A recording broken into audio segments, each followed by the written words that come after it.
Our next day of review is converting between the different quadratic forms. So the first review we're looking at is converting from vertex to standard form. So our steps over off to the side, first we have to square the binomial. We're going in order of operations. We've got the grouping symbols, but since we don't know what x is, we can't actually subtract 3. So we have to do the next step, which is the exponent. So remember, when you square something, it means multiply it by itself. Once you write it out, you can actually interchange steps 1 and 2. You can distribute the coefficient first if you want to, or you can square the binomials and then distribute. I think for most of you, the distributing is probably going to be easiest because then it just gets the 2 out of the way and it makes it look a little bit simpler. If you distribute the coefficient, you can only distribute it to one set of parentheses, not both.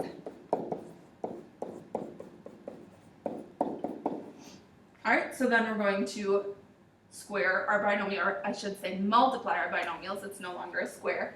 So we have to distribute our 2x times x is 2x squared. 2x times negative 3 is negative 6x. Negative 6 times x is negative 6x. And negative 6 times negative 3 is positive 18. The plus 8 drops down. And then we simplify by combining our like terms.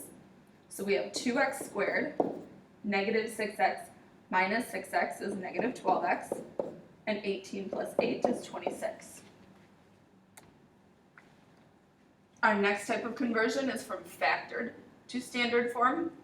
This one, I'm actually going to bump this up to step 1 as well. Distribute that coefficient into one set of parentheses. So this becomes negative 8, negative x minus 8 times the quantity x plus 7. And then we can distribute our binomials. So we get negative x times x is negative x squared. Negative x times 7 is negative 7x. Negative 8 times x is negative 8x. And negative 8 times 7 is negative 56. And then we're going to combine our like terms. Negative x squared minus 15x minus 56. Last piece of review is factoring. I'm going to go through this fairly quickly because we've done a ton of factoring in the last week. So the first thing that you want to look for is a GCF.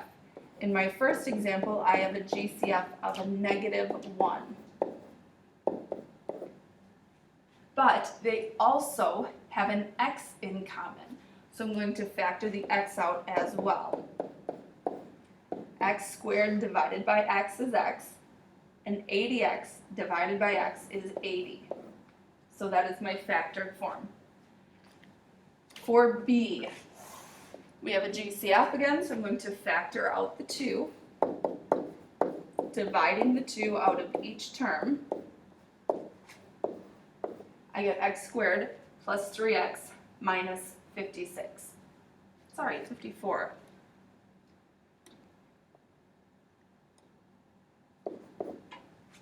I was wondering how to make that work. All right, now we're going to set up our t-chart.